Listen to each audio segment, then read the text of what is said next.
எல்லோருக்கும் வணக்கம்.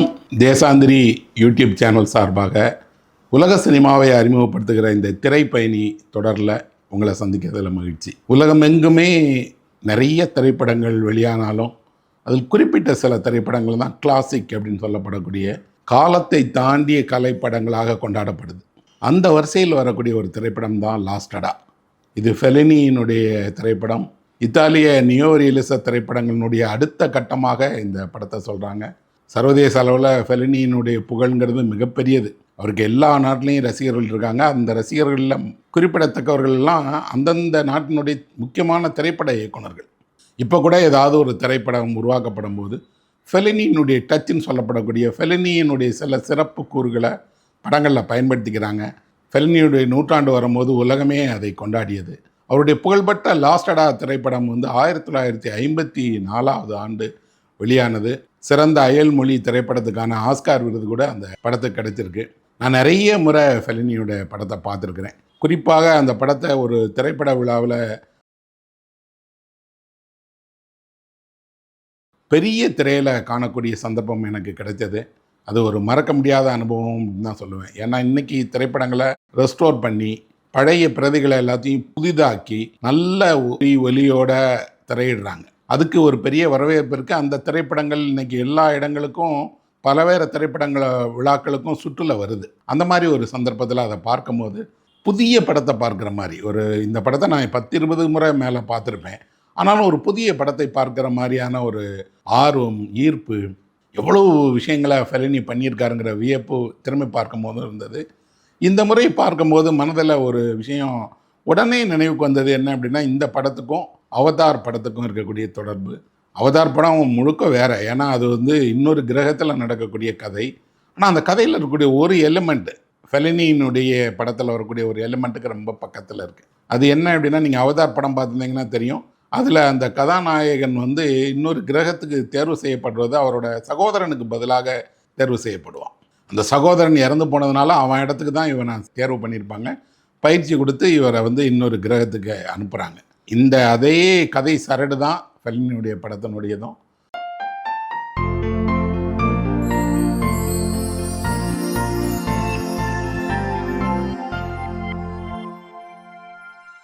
நாம் ஃபெலினியினுடைய லாஸ்டடாவை தெரிந்து கொள்றதுக்கு முன்னாடி ஃபெலினியை தெரிஞ்சுக்கணும். ஏன்னா வேறு இயக்குநர்களை விட இவரோட படத்தில் என்ன சிறப்புனா, இவரை தெரிஞ்சுக்கிட்டால் தான் இவரோட திரைப்படத்தினுடைய கூறுகளை, அதோட சிறப்புகளை நம்ம அதிகம் ரசிக்க முடியும், ஆழ்ந்து புரிஞ்சுக்கிட முடியும். ஃபெலினி ஒரு கார்ட்டூனிஸ்ட், ஒரு ஓவியர், பத்திரிகைகளில் கேலி சித்திரங்கள் வரையக்கூடிய ஒரு ஓவியர்.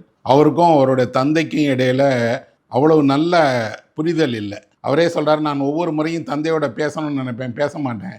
மனதுக்குள்ளாடி எப்பவும் தந்தையோட பேசிகிட்டே இருப்பேன். நிஜத்தில் பேசினது குறைவு, ஆனால் அம்மாவிடம் நிறைய நான் பேசியிருக்கேங்கிறார். அதனாலே அவரோட படங்களில் தந்தை அப்படிங்கக்கூடிய கதாபாத்திரமோ, தந்தைக்கு இருக்கக்கூடிய முக்கியத்துவமோ, தந்தையின் மீதான வெறுப்போ அல்லது பாசமோ அது தொடர்பான விஷயங்களோ இல்லாமல் வரக்கூடிய படங்களாக தான் இருக்கும்.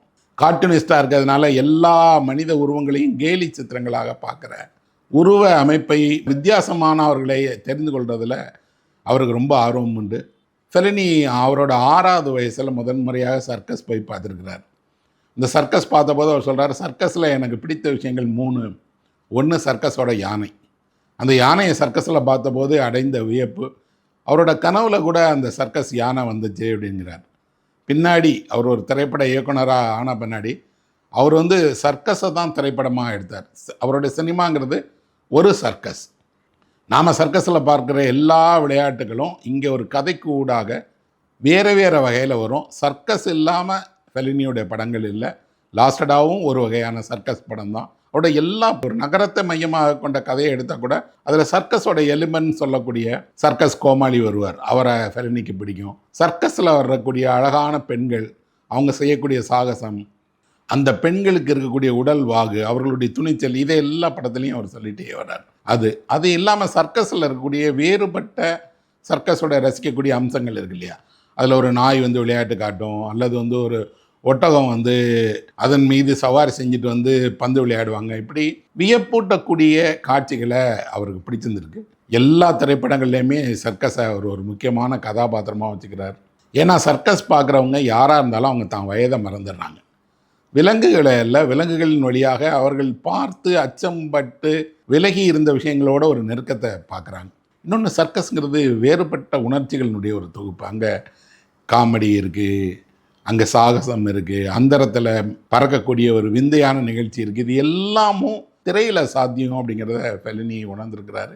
அவருடைய கனவில் வந்த அந்த யானை அவருடைய திரைப்படத்தில் பின்னாடி பலவேற திரைப்படங்களில் சின்ன அடையாளமாக குறியீடாக வந்துட்டு போயிட்டே இருக்கு. ஃபெலினி வகை திரைப்படங்கள், இத்தாலிய நியோரியஸ திரைப்படங்களுடைய அடுத்த கட்டம்னு சொன்னோம் இல்லையா, அது எப்படி அப்படின்னா, இவர் இந்த நியோ ரியலிசம்ங்கிற இத்தாலியினுடைய புதிய அலை திரைப்படங்கள் உருவான அதுக்கு முக்கியமான காரணமாக இந்த ரொசோலினி அப்படிங்கிற இயக்குனருடைய உதவியாளராக இருந்தார்.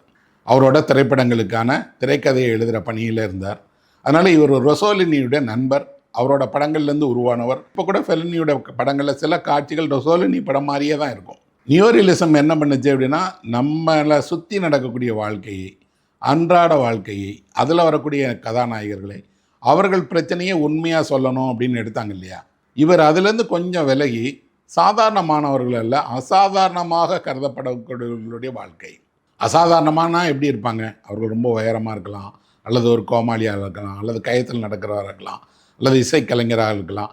நம்மோட வசிக்கக்கூடிய கலைஞர்களாக இருக்கிற, உருவத்திலும் சரி தனித்துவத்திலும் சரி வேறுபட்டு இருக்கக்கூடியவர்களை தான் அவர் தன்னோட கதாபாத்திரங்களாக எடுத்துக்கிறாரு. அந்த கதாபாத்திரங்களை உருவாகிறாரு. அந்த வகையில் இத்தாலிய ரியலிச படத்திலிருந்து ஃபெலினி ரொம்பவுமே ஒரு மாறுபட்ட ஒரு இயக்குனர். இவருடைய ஆரம்ப கால படங்களில் எல்லாத்துலேயுமே கூட அதனுடைய கூறுகளை பார்க்கலாம். பின்னாடி வந்த ஃபெலினியுடைய எல்லா திரைப்படங்களுக்கும் ஒரு மூல படம் அப்படின்னா அது லாஸ்டடா தான்.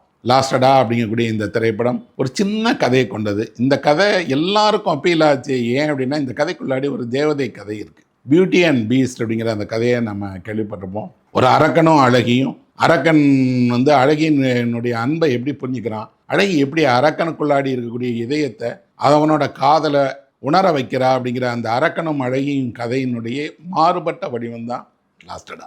ஆனால் லாஸ்டடா அப்படிங்கக்கூடிய இந்த கதை உலக புகழ் பெற்றதுக்கு முக்கியமான காரணம் சின்ன கதை.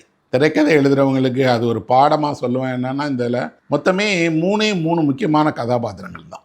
ஒரு முக்கியமான கதாபாத்திரம் யார் அப்படின்னா, ஜாம்பினோ அப்படின்னு சொல்லக்கூடிய ஒரு நாடோடி கலைஞர்.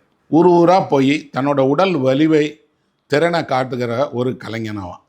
அவன் என்ன பண்ணுவான் அப்படின்னா, தன்னோட மார்பில் ஒரு இரும்பு சங்கிலியை கட்டிட்டு ஆழ்ந்து மூச்சை இழுத்து மூச்சை விடுறதன் வழியாக அந்த இரும்பு சங்கிலியை நொறுங்க வைப்பான். அப்படின்னா ஒரு இரும்பு மனிதன் போன்ற ஒரு நாடோடி கலைஞன் தான் ஜாம்பினோ. படம் எங்கே தொடங்குகிறது அப்படின்னா, இந்த ஜாம்பினோ இத்தாலிய கடற்கரையில் இருக்கிற ஒரு சின்ன கிராமத்தினுடைய வீட்டுக்கு போய் அந்த வீட்டினுடைய வெளியில் இருக்கிறதுல தான் படம் தொடங்குது. படம் இந்த ஜாம்பினோவுக்கு ரோசி அப்படின்னு சொல்லி ஒரு மனைவி இருக்கிறா. அந்த ரோஸோடைய அவள் இறந்து போயிட்டதுனால அவளோட இடத்துக்கு இன்னொரு பொண்ணு தேவைங்கிறதுக்காக அவளோட தங்கையே அழைச்சிட்டு போகிறதுக்காக வந்திருக்கிறான் அப்படிங்கிறது கதையை ஆரம்பிக்கிறாங்க. இந்த ரோஸோட தங்கை தான் படத்தினுடைய கதாநாயகியாக இருக்கிற ஜெல்சோமினா அப்படிங்கிற கதாபாத்திரம். ஒரு ஜாம்பினோவுக்கும் ஜெல்சோமினாவுக்கும் இருக்கக்கூடிய ஒரு நீண்ட பயணம் தான் படம். இந்த ஜெல்சோமினா விளையாட்டு பொண்ணுங்கிறத முதல் காட்சியிலே காட்டிடுவார். கடற்கரையில் சந்தோஷமாக விளையாடிட்டு இருக்கிறா. அவள்கிட்ட வீட்டிலேருந்து அவங்க அம்மா கூப்பிட்றாங்க, போகிறா. அவள் பார்த்தா அவள் அக்காவினுடைய கணவர், இப்போ அக்கா இறந்து போயிட்டா, அவள் இடத்துக்கு நீ வரணும்னு கூப்பிட்றாருன்னு தெரியுது. 2 மன உணர்ச்சிகளை அந்த ஒரே காட்சியில் ஃபெலினி வெளிப்படுத்தினார்.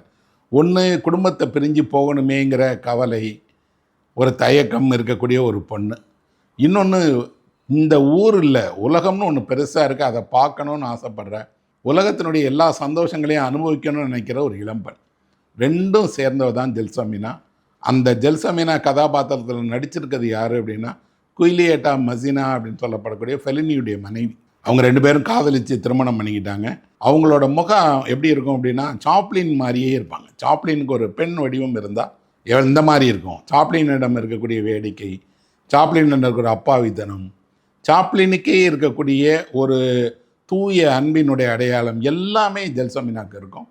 இந்த படத்தில் முதல் காட்சியிலேயே அவங்க பார்வையாளரை வசீகரிச்சிடறாங்க. அந்த முகம் அப்படியே ஒரு அழகான ஒரு ஓவியத்திலேருந்து உயிர் பெற்ற முகம் மாதிரி இருக்குது. இந்த படத்துக்கு விமர்சனம் எழுதின ஒரு விமர்சகர் சொல்கிறாரு, அவங்க ஒரு தேவதைக்கும் ஞானிக்கும் இடைப்பட்டவங்க அப்படின்னு. கரெக்டான ஒரு அடையாளம் தான் சொல்லுவேன்.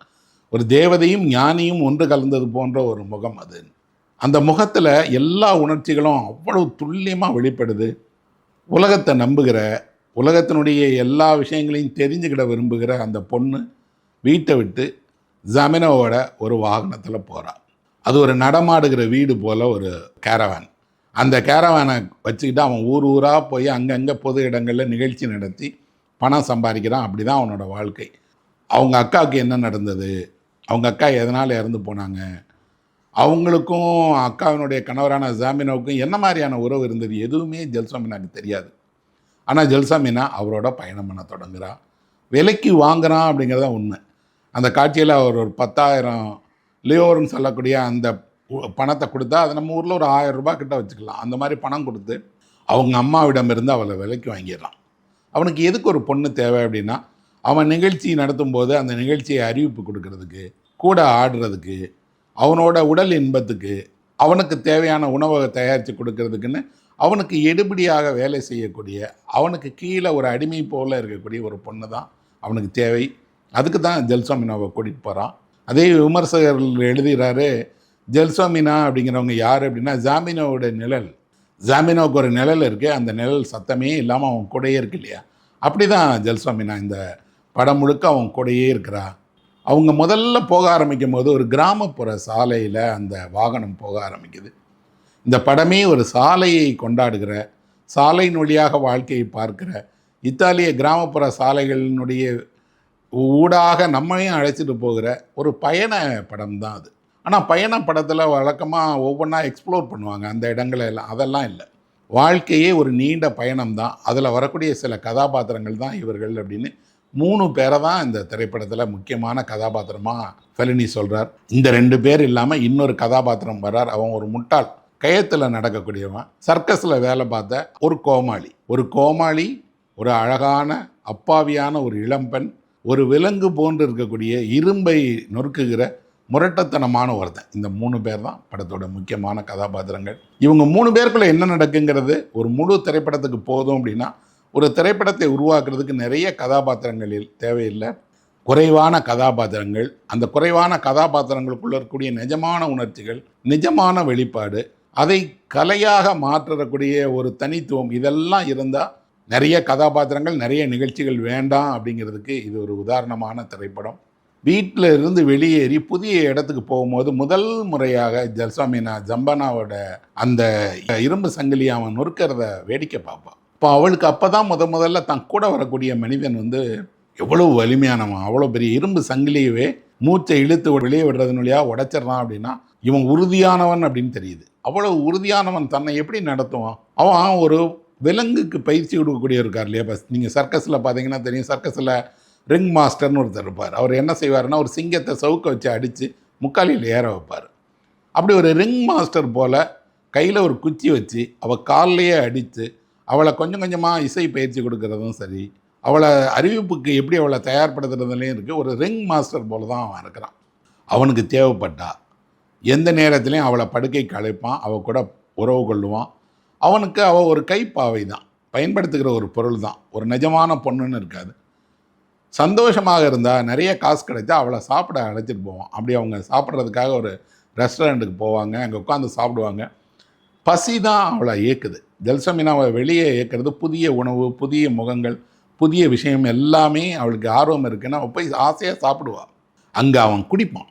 இந்த படம் முழுவதுமே ஜாமினோ எப்படி இருக்கான், குடிச்சிட்டே இருப்பான், நிறைய சாப்பிடுவான், உடல் இன்பத்துக்காக இயங்குவான். இதை தவிர அவன் உறுதியை வெளிப்படுத்துகிற அந்த சாகசத்தை செஞ்சுக்கிட்டே இருப்பான். அவன் மனுஷன்தானா, அவனுக்கு இதயம் இருக்கா, அந்த இதயத்தில் அன்பு இருக்கா, அவனால் ஒரு பொண்ணை நேசிக்க முடியுமாங்கிற கேள்வி பார்வையாளர்களுக்கு எழும். அதுக்கு விடை தருவது தான் படத்தினுடைய இறுதி. இவனும் மனிதன்தான், இவனுக்கும் ஒரு இதயம் இருக்குது, அந்த இதயத்துக்குள்ளாடி நாம் அறியாத ஒரு பக்கம் இருக்குது, இவன் கண்ணீரும் விடுவான் அப்படிங்கிறத உணர வைக்கிறது இருக்கு இல்லையா. அதுதான் திரைக்கதையினுடைய சிறப்பு. அதை படத்தில் ரொம்ப அழகாகவே ஃபெலினி செஞ்சுருப்பார். கொஞ்சம் கொஞ்சமாக நாம் இந்த பயணத்தின் ஊடாக ஒவ்வொன்றா பார்ப்போம். பெரிய சதுக்கம், அது இரவில் எப்படி இருக்குங்கிறது, அப்புறம் இந்த கயத்தில் நடக்கிற வேடிக்கையை பார்ப்பதுக்காக மக்கள் எப்படி திரண்டிருக்கிறாங்க. இந்த கயத்தில் இருக்கக்கூடிய அந்த ஃபூல், ஒரு முட்டாள், அவன் தான் அந்த கயத்தில் நடக்கிறவன், கோமாளி.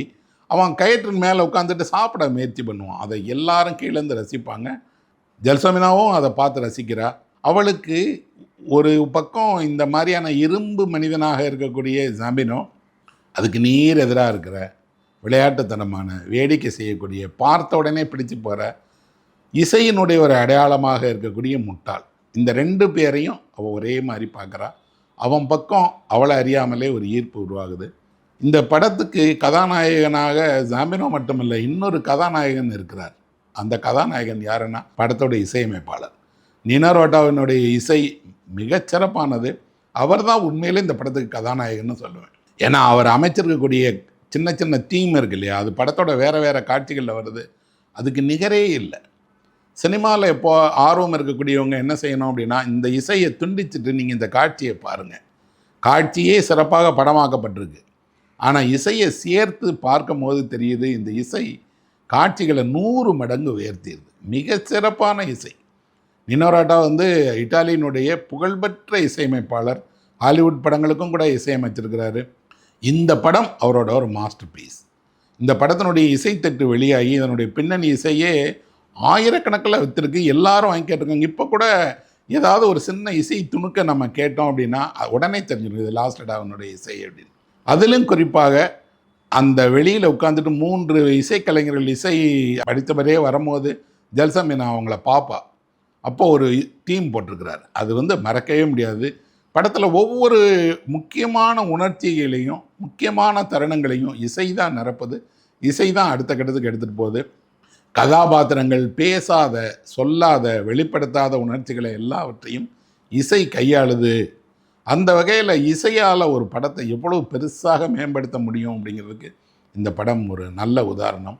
கொஞ்ச நேரத்தில் இந்த பயணத்தினுடைய சில நாட்களிலேயே அவளுக்கு தெரிஞ்சது, இவன் மோசமானவன், தன்னை அடிக்கக்கூடியவன், தன்னை ஒரு விலங்கை போல நடத்துகிறாங்கிறத உணர்றா. நான் வீட்டுக்கு போகணும், என்னை எங்கள் வீட்டில் கொண்டு போய் விட்டுரு, எனக்கு இது வேண்டாம் அப்படின்னு திரும்பி வர பார்க்குறா. ஆனால் அவன் விட மாட்டேங்கிறான். ஒரு இரவில் சதுக்கத்தில் உட்காந்துருக்கக்கூடிய அவளை அவன் மிரட்டி அழைச்சிட்டு போகிற காட்சி இருக்குது. அந்த காட்சியில் தெரியும் அவனுக்கு சொந்தமான ஒரு பொண்ணு. அவன் விடமாட்டான். அவன் ஏன் கூடையே வச்சுக்கிட்டு இருக்கிறான் அதுக்கு அவளுக்கு தெரியாது. ஆனால் அவனோட கட்டுப்பாடுலேருந்து விடுபட்டு ஓடி புதிய வாழ்க்கையை நேசிக்கணும் அப்படிங்கிற பொண்ணாக இருக்கிறா. இசை தான் அவளுக்கு இருக்கிற முயற்சி. எப்பெல்லாம் இசை கேட்கிறாளோ, எப்பெல்லாம் இசையை ரசிக்கிறாளோ அப்பெல்லாம் சந்தோஷம் அடைகிறாள். வாழ்வினுடைய துயரங்களிலிருந்து, வாழ்வினுடைய நெருக்கடியிலிருந்து ஒருத்தர் மீட்கிறதுக்கு இசை ஒரு முக்கியமான மருந்து அப்படிங்கிறத படம் சொல்லுது. நம்ம காட்சிகள் வழியாகவே ஜல்சமீனாவினுடைய இசை எவ்வளவு அவள் ரசிக்கிறாங்கிறத பார்க்குறோம். அதனால தான் அவள் முட்டாளை கூட பார்க்குறா, முட்டாளோட கூட பழகிறா. அவன் இசையினுடைய ஒரு வடிவம் தான். இந்த படத்தில் ஒரு காட்சி இருக்குது. அந்த காட்சி எனக்கு ரொம்ப மறக்கவே முடியாத ரொம்ப பிடித்தமான காட்சி. என்ன அப்படின்னா, அவளும் முட்டாளும் பேசிகிட்டு இருக்கக்கூடிய காட்சி. அப்போது அவன் ஒரு கூழாங்கல்ல எடுத்து அவட்ட காட்டுவான். இந்த கூழாங்கலுக்கு என்ன வாழ்க்கை, என்ன அர்த்தம் இருக்குதுன்னு நினைக்கிறேன் அப்படின்னு. அவள் சொல்லுவா, வெறும் கூழாங்கல் தானே. அப்படி இல்லை. இந்த உலகத்தில் இருக்கக்கூடிய ஒரு கூழாங்கலுக்கு கூட ஏதோ ஒரு தேவையும் காரணமும் இருக்குது. இந்த உலகத்தில் தேவையும் காரணமும் இல்லாமல் எதுவுமே இல்லை, எந்த பொருளும் இல்லை. பார்க்கத்தான் இது வெறும் கூழாங்கல். ஆனால் இந்த கூழாங்கலுக்குன்னு வாழ்க்கைக்கு ஏதோ ஒரு அர்த்தம் இருக்குது, தேவை இருக்குது. அதனால தான் அது இந்த உலகத்தில் இருக்குதுன்னு சொல்கிறான். அவளுக்கு என்ன புரிஞ்சதுன்னா, தான் வாழ்க்கைக்கும் ஏதோ ஒரு தேவை இருக்குது, காரணம் இருக்குது. அந்த கூழாங்கலை போல் நம்மளும் தன்னை உணராத ஒன்று தான் அப்படிங்கிறத உணர்ந்துடுறா. அப்போது ஒரு மறைமுகமாக ஒரு விஷயத்த சொல்கிறார். மோசமான மனிதனை கூட நேசிப்பதுக்கு யாரோ தேவை இருக்கிறாங்க. அதை உணர்றான் ஜமீனோ. கடைசியில் உணர்றான் என்னென்னா, தன்னை போல் ஒரு முரடனை, தன்னை போல் பெண்களை நேசிக்க தெரியாத ஒருவனை கூட உடனிருந்து வழிகாட்டி அன்பு செலுத்தி மாற்றுவதுக்கு ஒரு பொண்ணு தேவை அப்படின்னு. இந்த முட்டாளே சொல்லுவான், நீயும் கைவிட்டுட்டேன்னா அவன் யார், அவனுக்கு என்ன வாழ்க்கை இருக்குது? சாப்பிட்றது, சாகசம் செய்கிறது, தூங்குறதை தவிர ஒன்றுமே இல்லை. உண்மையில் அவ்வளவு பெரிய முரட்டு உருவத்துக்குள்ளாடி இருக்கக்கூடிய இதயத்தை அவன் தான் அடையாளம் காட்டுறான். அந்த காட்சிக்கு அப்புறம் ஜல்சமீனா மாறிடுறான். அவளுக்கு இவனை பிடிக்கலை, கோபம் இருக்குது. ஆனால் தானும் விட்டுட்டா, தன்னாலும் நேசிக்கப்படாமல் போயிட்டா. அவனை யார் நேசிப்பாங்க? அதுதான் கலையினுடைய கேள்வி. யாரை இந்த உலகம் புரிந்து கொள்ளவில்லையோ, யாரை நிராகரிக்கிறதோ, யார் அன்பு செலுத்தப்பட தேவையில்லைன்னு நினைக்கிறாங்களோ அவர்கள் மீதும் அன்பு காட்டவும், புரிந்து கொள்ளவும், அன்பை உணர வைக்கவும் முடியுங்கிறத நிரூபிக்கிறது தான் கலை. இதில் அவள் நிரூபிக்கிறதோடு அவங்களுக்குள்ளாடி அந்த உறவு மாறிய பிறகு அவன் மீது அவளுக்கு கோபம் இல்லை. அது அவன் இயல்பு, அவன் அப்படி தான் இருப்பான். அவனுக்கு அன்பு செலுத்த தெரியாது. அவன் முதல் காட்சியில் குழந்தைகளுக்கு பணம் கொடுப்பான், அந்த குழந்தைகளுக்கு மிட்டாய் வாங்கி கூட சொல்லுவான். சின்னதாக அவன் மனதில் ஈரம் இருக்குங்கிறத காட்டுவாங்க. உலகம் ஜாமினோவை இப்படி உருவாக்கியிருக்கு. இன்னொன்று ஜாமீனோட வாழ்க்கைங்கிறது குடி, சாப்பாடு, பெண்கள், பயணம், சொத்து, இதுதான். தன்னை தவிர அவனுக்கு இந்த உலகத்தில் எதுவுமே முக்கியம் இல்லை. ஆனால் தானே தனக்கு முக்கியம் இல்லை, இன்னொருவருக்கு அன்பு செலுத்துறது தான் முக்கியம்னு நினைக்கிறது போல் ஜல்சாமீனா இருக்கிறா. அவள் தன்னை உணர தொடங்குறா, தன் வாழ்க்கைக்கு ஒரு அர்த்தம் இருக்குங்கிறத தொடங்குறா. இன்னொன்று இதை தான் கண்டுபிடிக்கணும் அப்படிங்கிறதையும் உணர்றா. இந்த இவர்களோட பயணத்தில் அவங்க ஒரு வழியிலே என்ன பண்ணுவாங்க அப்படின்னா, கன்னியாஸ்திரி ஒருவரை அழைச்சிட்டு ஒரு மடாலயத்துக்கு போவாங்க. அந்த மடாலயத்தில் ஒரு இரவு தங்கணும் அப்படிங்கிற நெருக்கடி வரும். அப்போது அந்த கன்னியாஸ்திரிகளே அவங்களுக்கு உணவு தயாரித்து கொடுத்து அந்த இரவு வெளியில் படுத்துக்கொள்ளுங்கம்பாங்க. அப்போது சாப்பிடுகிற ஒரு காட்சி இருக்குது. அந்த சாப்பிடும் போது தான் தெரியும் பசி பசி பசியில் எவ்வளவு சாப்பிடுவான் ஒரு மனிதன். வேக வேகமாக இவ்வளவு உணவை சாப்பிடக்கூடிய அந்த காட்சியில் ஜல்சாமீனாவும் சரி, ஜாமீனோவும் சரி, அவர்கள் பசித்த 2 மனிதர்கள்ங்கிறது தெரியுது. அதுலேயும் ஜாமீனோ சாப்பிடக்கூடிய காட்சி மறக்கவே முடியாத ஒன்று. இரவு அங்கே தங்குறாங்க. அந்த இரவில் அவன் அந்த மடாலயத்தில் இருந்த ஒரு புனிதமாக பூஜைக்கு வைக்கப்பட்ட இந்த வெள்ளி பொருட்களை திருட பார்ப்பான். அவனை அந்த திருட்டிலிருந்து ஜல்சாமீனா தடுக்கிறதோடு அவன் சொல்கிறான், நீ ஒரு இந்த மாதிரி உன்னோட உடல் வலிமையை காட்டி மக்கள்கிட்ட உன்னோட திறமைக்காக காசு கேட்கறது வேற, திருடனாக இருக்கிறது வேற, திருட்ட அனுமதிக்கவே மாட்டேங்கிறா. அவனை திருட்டிலேருந்து தடுக்கிறா. அந்த காட்சி இவளால் அவனை கட்டுப்படுத்த முடியும், மாற்ற முடியும், மனம் திருத்த வைக்க முடியும்னு தெரியுது. முட்டாளுக்கும் ஜாமீனோவுக்கும் இடையில் என்ன பிரச்சனை? படத்தினுடைய முதல் காட்சியிலேயே அவனுக்கு பிடிக்காது. ஏன்னா எதிரெதிர் துருவங்கள். இவன் இரும்பு சங்கிலியை வச்சு ஒரு சர்க்கஸே படத்தில் வருது. சர்க்கஸ் கலைஞர்களாகவே இவங்க சேர்ந்து சர்க்கஸனுடைய கூடாரத்துக்குள்ளாடியே இரும்பு சங்கிலியை உடைக்கும் போது அவன் பக்கத்தில் உட்காந்துட்டு பார்வையாளர்களோட ஒருவனாக இருந்துட்டு அந்த முட்டாள் கேலி செய்வான். அவனை கொல்றதுக்கு ஜாமீனோ ஓடுவான், துடிப்பான். முழுவதும் இவங்க 2 பேரும் எதிரெதிரான ஆட்கள். ஒரே உருவத்தினுடைய அடுத்த பக்கம் இவனுக்கு அவனை பிடிக்காது. அவனுக்கு இவன் ஒரு பொருட்டே இல்லை. இவன் ஒரு சின்ன பசங்க 2 பேர் விளையாண்டுக்கிற மாதிரி தான் விளையாண்டுகிட்டே இருப்பாங்க. அவன் மீது இவன் வன்முறையை காட்டும் போது, அடிக்கும் போது, அங்கே தான் ஜல்சாமீனா இந்த ஜாமீனோ தவறான மனிதன், கோபம் வந்துட்டா, ஆத்திரம் வந்துட்டா, விலங்கு தான் இவன் அப்படிங்கிறத அவனுக்கு உணர்த்துறா. ஒரு கில்ட், அந்த கில்ட்டை அவனுக்குள்ளாடி அவள் உருவாக்க அவளை ஒரு கட்டத்தில் அவனே நீ போயிடு, நீ உங்கள் வீட்டுக்கு போயிடு, உங்கள் ஊருக்கு போயிடு அப்படின்னு திருப்பி அனுப்ப பார்க்குறான். நோயுற்ற ஆள் போல் அவள் படுத்துட்டு இருக்கிறது பக்கத்தில் அவன் பார்க்குறது. பனிக்காலம் மாறுது. பனிக்காலத்தின் எதிராக அவங்க பயணம் செய்து போகிறாங்க. போன இடத்துல அவங்களுக்குள்ளாடி இருக்கக்கூடிய அந்த விலகல் தனியாக அவளை படுக்க வச்சு பக்கத்தில் பார்த்துருக்கிறதுலாம் போதும் நீ போயிடு அப்படிங்கிற இடத்துல இருக்கான். அவன் தான் அவளிடமிருந்து விலகி போகிறான். இந்த படத்தில் எனக்கு ரொம்ப ரொம்ப பிடித்தமான விஷயம் என்ன அப்படின்னா, ஓடணும், எனக்கு நீ வேண்டாம், உன்னை விட்டு நான் போயிடுவேன்னு சொல்லிட்டு இருக்கக்கூடிய ஜல்சாமீனா அவனை விட்டுட்டு போகல. தன்னை ஒருவர் நேசிக்கிறாங்க, முழுவதும் நேசிக்கிறாங்க, தன்னோட பலவீனங்களை சுட்டி காட்டுறாங்க, தன்னை மாற்ற பார்க்குறாங்க. ஆனால் மாற விரும்பலைன்னு நினைக்கிற ஜாமீனோ தான் அவளை விட்டுட்டு போகிறான். மறக்க முடியாத ஒரு காட்சி அது. உறங்கிட்டு இருக்கிற ஒரு பொண்ணை ஒருவன் விட்டுட்டு கிளம்புற காட்சி இருக்கு இல்லையா, அது மாதிரியான ஒன்றை நம்ம பார்க்கவே முடியாது. அவன் போகும்போது அவளை அல்ல, அவள் சார்ந்த ஒரு உலகம், அவளோட நினைவுகள் எல்லாத்தையும் அறுத்துட்டு போகிறான். ஏன் அப்படின்னா அவனுக்கு அவன் தான் முக்கியம். அப்படியான மனிதர்கள் நிறையவே இருக்கிறாங்க. அவர்களுக்கு எல்லாத்தையும் தாண்டி தான் முக்கியம், தான் சாப்பாடு முக்கியம், தன்னோட உடல் இன்பம் முக்கியம், தன்னோட வாழ்க்கை முக்கியம், வேறு யாருமே பொருட்டு இல்லை. அப்படி தான் போகிறான். அவனை எது திரும்ப ஜல்சாமீனாவை நினைவுபடுத்துது அப்படின்னா ஒரு இசை. பல வருஷத்துக்கு அப்புறம் ஒரு சின்ன இசை துணுக்கை கேட்குறான். யாரோ துணி காயப்பட்டுருக்கிறவங்களுடைய குரலில் அந்த இசை துணுக்கை கேட்கும் போது, இது எப்படி உங்களுக்கு தெரியுங்கன்னா, ஒரு பொண்ணு, அந்த பொண்ணு இதை எப்பவும் ட்ரம்பட்டில் வாச்சிட்டே இருப்பா, அந்த இசையை கேட்டிருக்கேங்கிறான். மறக்கவே முடியாமல் உங்கள் நினைவுகளை இசை துண்டிகிட்டே இருக்கும்.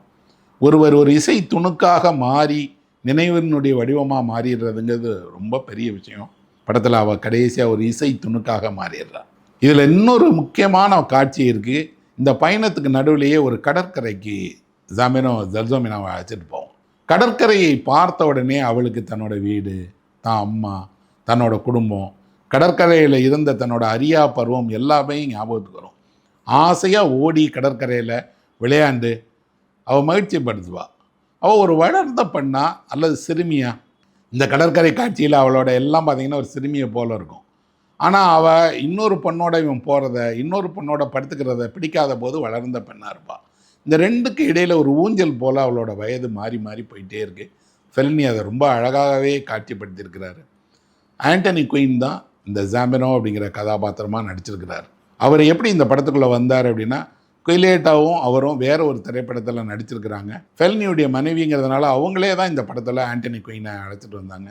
ஆண்டனி குயினுக்கு இட்டாலி தெரியாது. இந்த படத்தில் முட்டாளாக நடித்த நடிகருக்கு, அவரு ஹாலிவுட் நடிகர், அவருக்கும் இங்கிலீஷ் தவிர இட்டாலி தெரியாது. எப்படி ஃபெலினி படம் எடுப்பார்? அது இன்னைக்கு இருக்கக்கூடிய நிறைய இயக்குநர்களுக்கு ஒரு பாணி இருக்குது. கிட்டத்தட்ட அதனுடைய தொடக்க புள்ளியாக ஃபெலினியை சொல்லலாம். என்ன அப்படின்னா, ஃபெலினி திரைக்கதையை எழுத மாட்டார். அவர் மனதில் தான் ஒரு திரைப்படம் இருக்கும். அதை அங்கே படப்பிடிப்பில் போய் அன்னன்னைக்கு உருவாக்கி அன்னன்னைக்கு அதை வளர்த்தெடுத்து இம்ப்ரவைசேஷன் சொல்லக்கூடிய அன்றாடம் அந்த படத்தை மேம்படுத்தி உருவாக்குற ஒரு இயக்குனர். ஹிச்காக் போன்ற இயக்குநர்கள் என்ன செய்வாங்கன்னா, படத்தோடைய திரைக்கதையை எழுதி ஷார்ட் பை ஷார்ட் அதை டிவைட் பண்ணி துல்லியமாக எங்கேருந்து எங்கே கேமரா நகருங்கிறதுலேருந்து படப்பிடிப்புக்கு தேவையான அத்தனையும் 100% தயாரானால் தான் ஹிச்காக் படம் எடுப்பார். இப்படி அதுக்கு நேர் எதிர் ஃபெலினி எதுவுமே இருக்காது. ஆனால் அப்படி இல்லாமல் எப்படி ஒரு தயாரிப்பாளர் படம் கொடுப்பார்? அங்கே ஒரு வேடிக்கை இருக்குது. என்ன அப்படின்னா, ஃபெலினி தயாரிப்பாளர்களை ஏமாத்துறதுக்காக ஒரு பெரிய ஸ்கிரிப்ட் பவுண்டை ரெடி பண்ணிடுவார். ஒரு 100-200 பக்கம் இருக்கக்கூடிய பெரிய ஸ்கிரிப்ட் பவுண்டு இருக்கும். அந்த பவுண்டில் இவரை கார்ட்டூனிஸ்ட் தானே, அதனால் முதல் பக்கத்துலேருந்து ஆரம்பித்து ஒரு 4-5 பக்கத்துக்கு ஏதாவது படம் வரைஞ்சி வச்சுருப்பார். கடைசியில் 4-5 பக்கத்துக்கு படம் வரைஞ்சிக்கிடுவார். மிச்சம் இருக்கிறது பூரா வெறும் பக்கம், எம்டி பேஜஸ். வெறும் பக்கத்தை ஒரு பைண்ட் பண்ணி கையில் ஸ்கிரிப்ட் இருக்குதுன்னு காட்டிக்கிட்டே இருப்பார். நிறைய தயாரிப்பாளர்கள் யார் வாங்கி படிக்க போகிறாங்களா என்ன? அதனால் ஃபெலினி என்ன நினச்சிருவாங்கன்னா, ஃபுல் ஸ்கிரிப்டோட ரெடியாக இருக்கிறாரு, படப்பிடிப்புக்கு போயிடலாம். ஃபெலினி நடிகர்களை தேர்வு செய்கிறதுங்கிறது ஒரு வேடிக்கையான வினோதமான, அதையே ஒரு தனி ஆவணப்படமாக எடுத்திருக்காங்கன்னா பாருங்கள். அப்படி தான் நடிகர்களை தேர்வு செய்வார். ஒரு கதாபாத்திரத்துக்கு கிட்டத்தட்ட ஒரு மனதில் இருக்கக்கூடிய உருவத்துக்கு பொருத்தமான ஆள் கிடைக்கிற வரைக்கும் தேர்வு செய்துகிட்டே இருப்பார் நடிகர்களை. தினம் அவரோட ஆஃபீஸ் முன்னாடி ஒரு 100-200 நடிகர்கள் காத்திருப்பாங்க. ஒரே கதாபாத்திரத்துக்கு எடுத்துக்கிட்டே இருப்பார். அவர் தன்னோட ஒரு இன்டர்வியூவில் சொல்கிறார், ஒரு கதாபாத்திரத்துக்கு கிட்டத்தட்ட பொருத்தமானவர்களே 50 பேர் வந்துடுவாங்க. இந்த 50 பேரில் யாருன்னு பிறகு எனக்கு குழப்பமாக மாறிடணும். ஏன்னா இவர் மனதில் இருக்கக்கூடிய உருவத்தை அப்படி கொண்டு வரணும்னு நினைக்கிறார். அவர்கள் பெரிய நடிகரா, புதுமுகமா, சினிமாவில் இது வரைக்கும் தெரியுமா, எதுவுமே எனக்கு முக்கியம் இல்லை.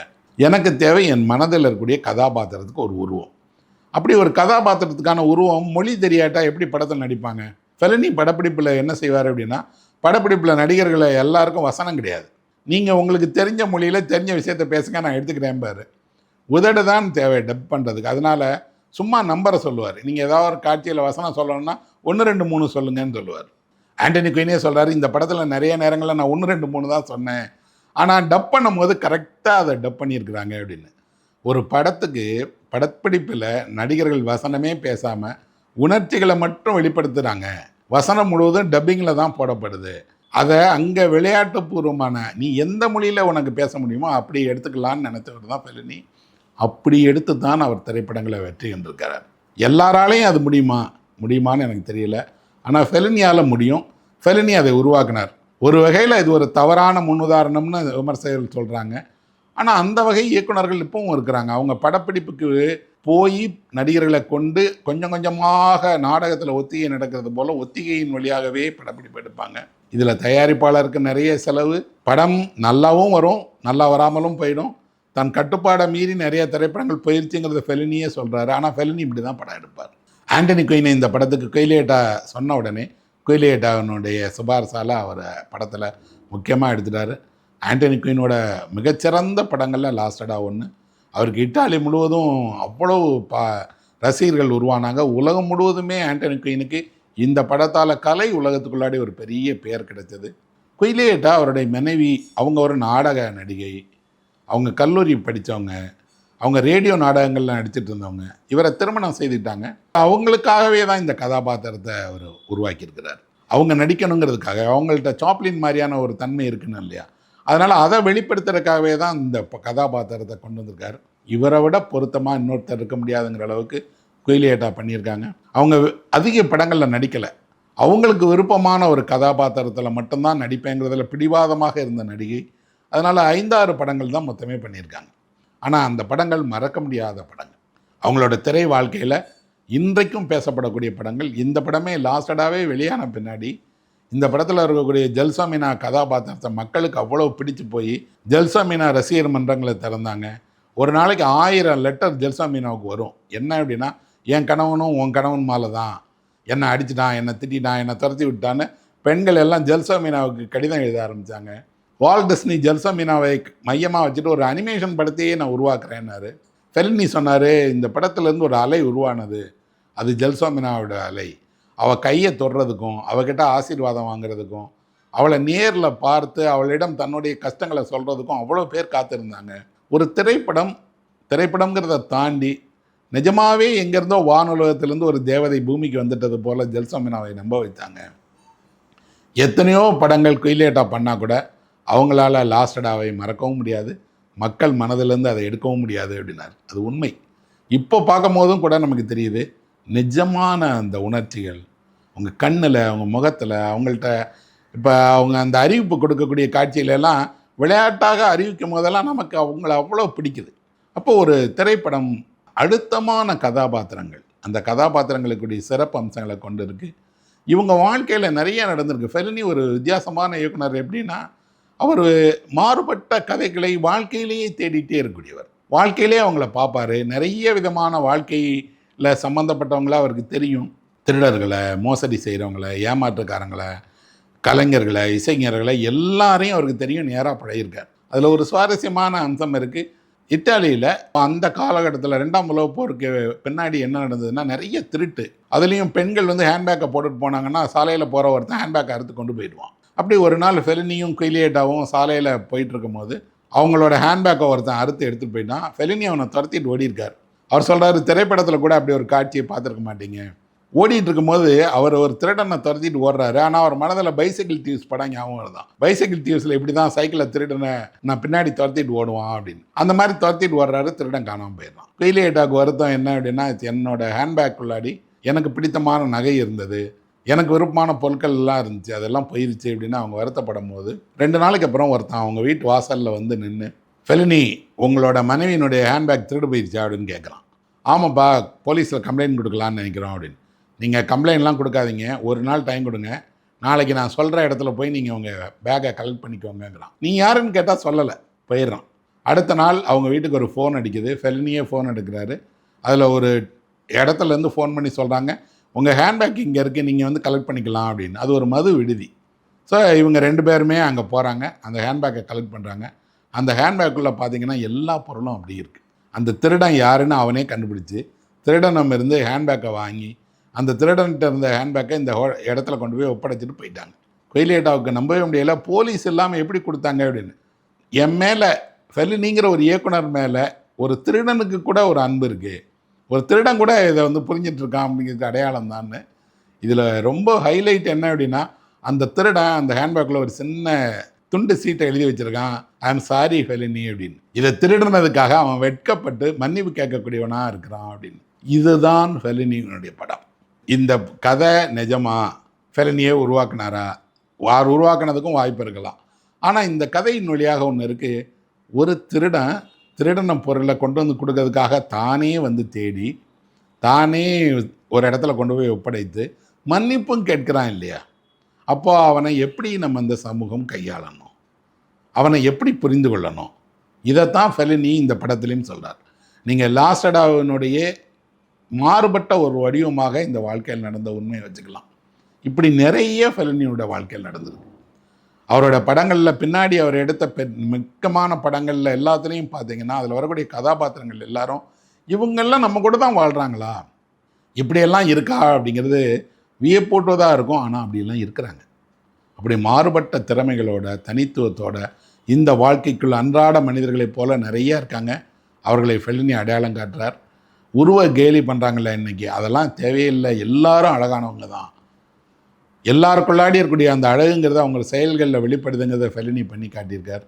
ஃபெலினியோட படங்களில் நடித்ததுனாலேயோ மார்சலோ மாஸ்ட்ரியானிங்கிற அந்த நடிகர் உச்சபட்ச நடிகனானார். அவர் திரைப்படத்தில் ஸ்கிரிப்ட் இல்லாமல் எந்த படத்துலையும் நடிக்க மாட்டார். அவர் ஒரு படத்தை நடிக்கிறதுக்காக ஃபெலினியிட கேட்டபோது ஃபெலினி ஸ்கிரிப்ட் புக்கை தூக்கி கொடுத்தார். எல்லாருக்கும் தெரியும், அந்த புக்கில் ஒன்றும் இருக்காது இல்லையா, எம்டி பேஜஸ் தானே. மாஸ்ட்ரியானி முதல் பக்கத்தில் பார்க்குறார், ஒரே ஒரு படம். அந்த படத்தை கையால் ஃபெலினி வரைஞ்சிருக்கார். அந்த படத்தை பார்த்த ஒரு நிமிஷமே அவ்வளோதான், போதும் நான் நடிக்கிறேன்னு சொல்லிட்டார். ஒரு இயக்குனரை நம்பி ஒரு நடிகர் முழுவதும் தன்னை ஒப்படைத்து கொள்ளக்கூடியவர்னா அது மாஸ்ட்ரியானி தான். அவரை நான் உருவாக்கினேன், ஆனால் திரைக்கு வெளியில் நாங்கள் சந்திச்சுக்கிடவே மாட்டோம், சினிமாவுக்கு வெளியில் நாங்கள் ஒருத்தர் பார்த்துக்கிடவே மாட்டோம். ஆனால் என் வாழ்க்கையில் மறக்க முடியாத ஒரு நடிகர் மாஸ்ட்ரியானிங்கிறார். அப்போது ஃபெலினி வகை திரைப்படங்கள் அப்படிங்கிறது என்ன அப்படின்னா, எழுதி எடுக்கப்படுற திரைப்படங்களில் எடுக்கப்படும் போதே எழுதிட்டே இருக்கக்கூடிய திரைப்படங்கள். எப்படி அவரால் சாத்தியமாகுதுன்னா, அவருக்கு இருக்கிற அபாரமான கலை திறமை, கற்பனை ஆற்றல், கதாபாத்திரங்களை அவர் வெளிப்படுத்துகிற முறை, சின்ன சின்ன சின்ன சின்ன விஷயங்களில் அவர் எடுத்துக்கிடக்கூடிய அக்கறை. இந்த லாஸ்டடாவில் பார்த்தீங்கன்னா, ஜெல்சாமினா ஒரு இடத்துல உட்காந்துருப்பாங்க. அவங்க உட்காந்துருக்க இடத்துல வந்து ஒரு சின்ன பூச்சி இருக்கும். அந்த பூச்சியை கையில் எடுப்பாங்க. அந்த மாதிரியான சின்ன விஷயமா இருக்கலாம். இவங்க போய் சாப்பிட போகிற இடத்துல பக்கத்தில் நடக்கக்கூடியது, சர்க்கஸில் நடக்கக்கூடிய சின்ன சின்ன உப கதாபாத்திரங்கள், அப்புறம் அந்த முட்டாளுக்கும் இவங்களுக்கும் இடையில வரக்கூடிய அன்பு, எல்லாமே டீட்டெயில்ஸ், துல்லியமான சின்ன சின்ன சின்ன சின்ன துல்லியமான விவரங்களை ஃபெலினி ரொம்ப அழகாக திரைப்படத்தில் கொண்டு வருவார். அது மறக்க முடியாத ஒரு அனுபவத்தை கொடுக்கும்.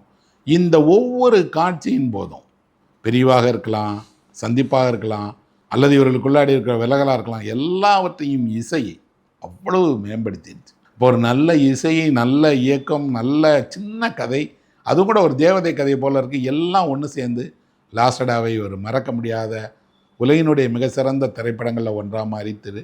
அதுக்காக தான் அதுக்கு ஆஸ்கார் அவார்டு கிடைத்தது. இட்டாலியிலையும் அந்த படம் பெரிய வரவேற்பை பெற்றது. இந்த ஆஸ்கார் விருதை வாங்கிறதுக்காக அவரும் கைலியட்டாவும் அமெரிக்காவுக்கு போனாங்க. அந்த அமெரிக்க பயணத்தின் போது அவருக்கு நிறைய திரைப்படங்கள் வாய்ப்புகள் வந்தது. இந்த படத்திலேயே 2வது பாகம் எடுக்கணும்னு கூட தயாரிப்பாளர்கள் கேட்டாங்க. அவர் மாட்டேன்ட்டார். ஒரு திரைப்படமும் எனக்கு ஒன்று தான், இன்னொன்று பண்ண முடியாது. நான் நிறைய திரைப்படங்கள் பண்ண விரும்புகிறதுங்கிறது நிறைய மனிதர்களை, நிறைய வாழ்க்கையை சொல்லணுங்கிறது தான். ஒரே வாழ்க்கையை அடுத்தடுத்து சொல்லிகிட்டே இருக்கிறது இல்லைன்னு அவர் 2ஆம் பாகத்தை எடுக்கலை. ஆனால் லாஸ்டடாக இப்போ நம்ம பார்க்கும்போது நமக்கு இன்னும் கூட அந்த படத்தில் இருக்கக்கூடிய அந்த கதாபாத்திரங்கள், கதை சொல்லப்பட்டிருக்க விதம், அது பண்ணப்பட்டிருக்கூடிய நேர்த்தியான விஷயம் எல்லாம் நம்ம பிடிக்குது. லாஸ்டடாக உலகினுடைய மிகச்சிறந்த திரைப்படம். உங்களுக்கும் பிடிக்கும்னு நினைக்கிறேன். நன்றி நண்பர்களே, வணக்கம்.